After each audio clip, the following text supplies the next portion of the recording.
Claire Pearsall is here. She's former Conservative government advisor, formerly at the Home Office. This comes into virtually every story today, which is fantastic, which is why we love having you here. We talked a lot in the last hour about a lot of those migration stories, so let's touch on them briefly and get to some of the other topics in this half hour.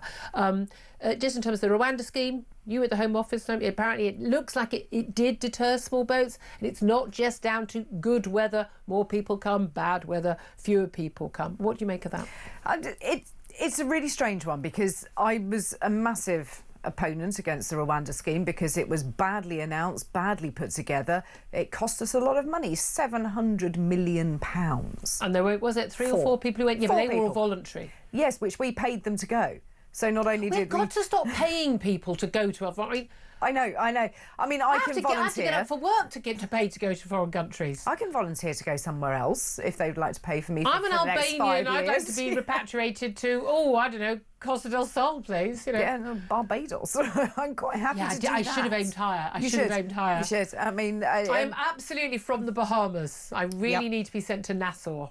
Exactly, and be £3,000, please. 5 years' worth of payments as well. So it's not just a one-off payment. You get to look after them. But it's quite interesting when you start looking at laws and what we need to do, and the ECHR, which is always the big thing that everybody gets upset about. I don't think we need to leave the ECHR. I do think that we need to look at Article 8, the right to a family life.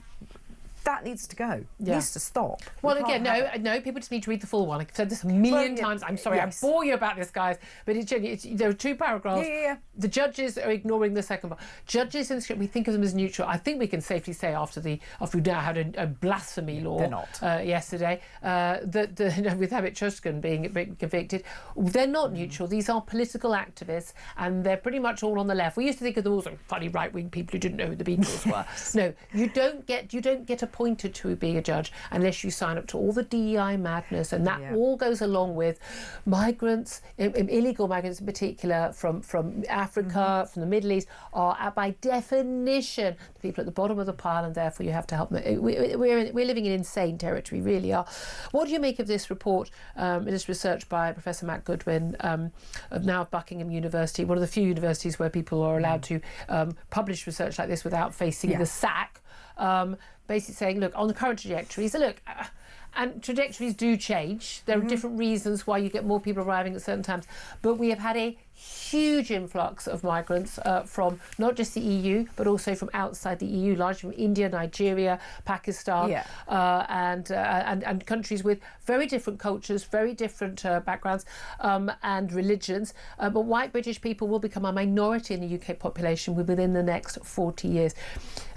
Your reaction to that, because we've talked about it and it's really interesting, and the guest Ralph Schellhammer we just spoke to a few moments ago in Austria, pointing out, if I said earlier, if Nigeria was going to be like a white country within 40 years by a majority, or he said Saudi Arabia was going to be a majority Christian country, you would ask questions about that, and the people of that country might say, how has that happened? Why has that happened? And we're not sure that's a good thing. Is this just about the huge amount as well as the pace of change in this country? I think it's also perception, because there are parts of the country where there are higher levels of immigration. Now, I live in Kent, and even in my county there are parts of it which are have a much higher proportion of people who are not born in the UK, who come from migrant parents, than where I live, for example, in a small village out in the countryside. But isn't it the reality? There'll be people that you might hear the accents through people's voices, but as a general rule, given that the vast majority of people in this country are white, if those people are white, largely white Europeans, you don't notice that they're immigrants in the way that you might notice somebody of colour. Although, because I would always assume that someone, if their background was born in this country, having lived, London is such a multiracial city. I don't want it to be a multicultural city. I don't believe in multiculturalism. Multiracial. I don't but often people coming from different countries do have different cultures. They do, and I think it goes as to how well those areas deal with that. And are people willing, if they come over here, are they willing to embrace British life? And I think we've had this conversation more and more. What are British values? How can you encourage people to integrate? Should you encourage people to integrate? It is a really big subject. I think that this piece of research on its own isn't enough to concern me as much, but I do think it was really important to have a conversation about it. Yeah. And if that's and without the start people of it, shouting racist or bigot. Absolutely. But even you and me, who are pretty clear about giving our views, there's a bit of uncomfortable, it's clearly a change. I'm not entirely sure when I look at the changes to this country in recent years that it's been a good change. When I look at crime stats, when I look at integration, when I look at the impact of certain communities in terms of pushing laws and values that I disapprove of, in terms of our attitudes to Jews. I mean, where do you think the anti-Semitism came from, folks? We imported it. I mean, I'm sorry, large swathes of Muslim countries and Muslim populations, Muslim countries are virulently anti-Semitic. It's part of a lot of the culture. That's why, that's why Gaza's a problem. They are raised to believe that Jews are somehow,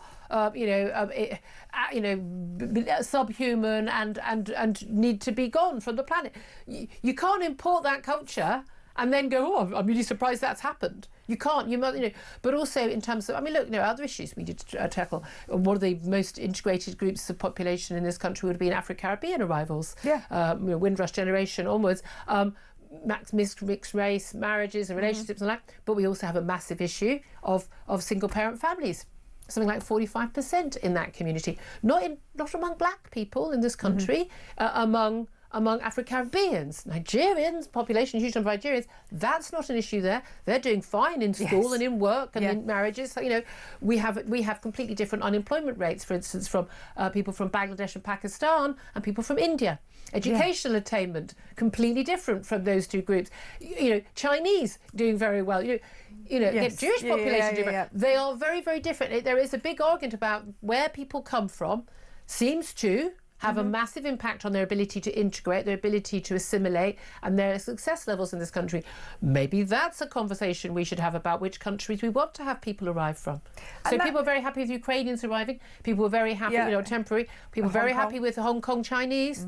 Apparently we're all racist, but absolutely, those people are British, they have a right to be here. And these are a load of people who are entrepreneurial, hardworking, who've come from a culture of achievement and high education. Yes, please. Yeah, and there's nothing wrong with having an immigration system that does that. Who's to say that that is racist or bigoted because you want the brightest and the best in your country? Now, surely every country wants that. We've got a load of our doofuses here already. We've got the people who don't work and who don't make a contribution. Well, exactly. Here. We've got those. We don't need to import any more. No, we don't. And I think that you know who you are, by the way. But we can't have a conversation without one side of the argument chucking across an abusive, you're right-wing racist. And again, the point is, if Saudi Arabia or India or Nigeria or any other, or our Caribbean country, they were suddenly majority white, they would have something to say about it. And they would be a legitimate conversation, so why isn't it here? Let's talk about something else here. Let's talk about crime. We've got the spending review, Rachel Reeves, next Wednesday, and a lot of pressure on that because basically there isn't any money to spend. But 15 billion quid in transport projects, and that's largely actually for the Midlands and the North. Now, this is a good thing, whether it's buses, whether it's trams, whether it's rail links, this is a good thing. Nearly always, all the money goes on the South East. And yes, there are an awful lot of people. The same number of people live in London as live in Scotland, for goodness sake. There is an argument for why we need the transport links. But so often the North and the Midlands are forgotten, and even on the HS2 issue, we'll keep the hub in Euston, which no one wants, but not actually provide decent rail links between the great cities of the North and the Midlands.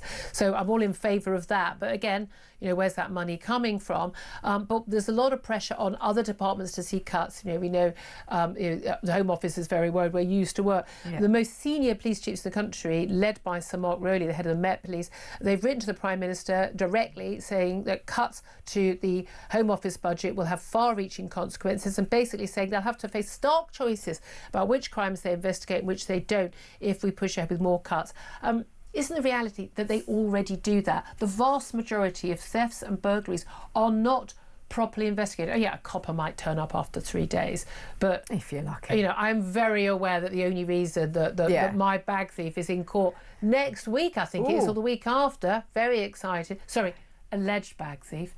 That because I provided the evidence, they wouldn't have gone looking for it.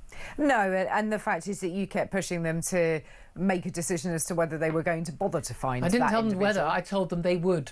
Precisely. My emails were very firm. You can do that, and a lot of people can't for whatever reason. And every time there is a spending review and you are in a government department, you will stand up and say, my government department is the most valuable. Yeah. We can't possibly cut anything. Bad things will happen. The sky will fall in.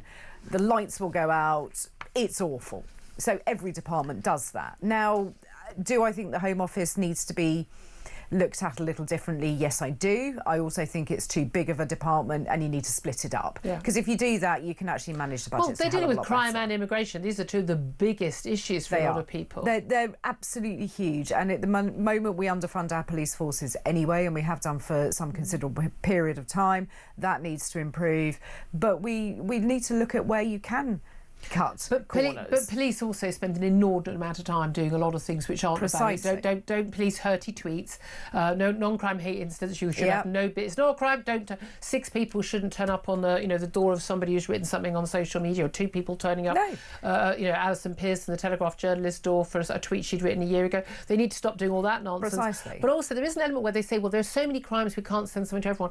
Most crimes are committed by repeat offenders. Yes. If you actually do investigate all those crimes properly, for instance, the shoplifters in my local high street, they go, well, here's the guy, he's on video, he's outside the store, he's literally sitting there, we know his name, we've got him, everything. If you actually prosecuted and these people were behind bars, they wouldn't be committing all those crimes. Was it 100,000 people commit something like 50,000 of all of the crimes? 50% of all the crimes in this country. Why don't we just target those people? Exactly. And when I was an elected councillor and I used to have regular contact with local police, the crime figures came out and suddenly there was a massive dip in antisocial behaviour and car crime in my area. So I raised it with them and said, well, what's that for? Why is there a massive decrease? And they said, they arrested Terry. Yes, literally.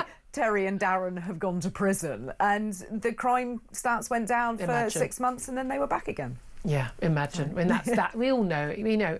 I think most ordinary, sensible people could go into a local police office, police station, and such they exist anymore, and say, let's prioritise. Also, police are still working pen and paper.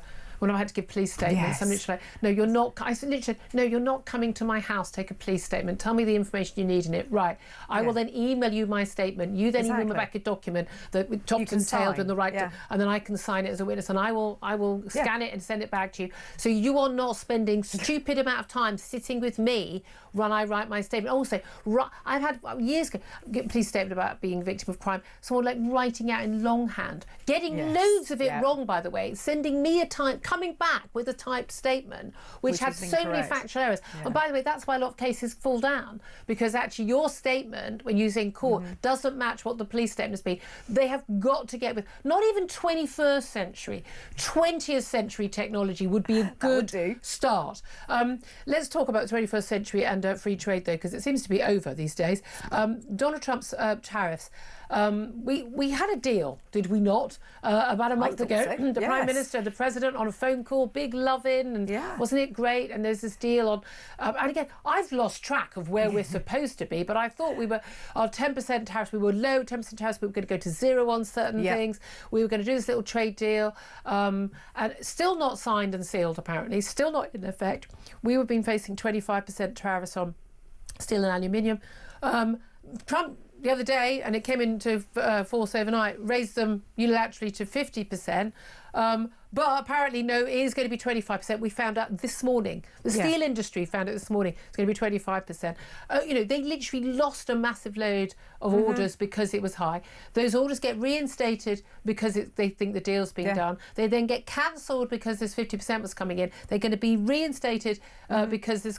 But we still haven't got the 0% that was promised in the deal. This is a level of chaos that businesses cannot work with. You can imagine if you were the chief exec of a steel company, you'd be under your desk rocking at the moment, because you just don't know. There's no certainty in your business. How can you plan for the future when you don't know, even in 48 hours, what your tariffs are going to be and if those contracts are ever going to come to fruition? But didn't Keir Starmer have his football game watching interrupted by the phone call with Donald Trump, and then absolutely nothing? So why hasn't that been signed? We've had long enough. Why can't we give certainty to our industry? And it's not a big, far-reaching. That's one thing. But and also crucially, and again, they had been in talks for a very long time beforehand, and the Tories had been in talks, hadn't they?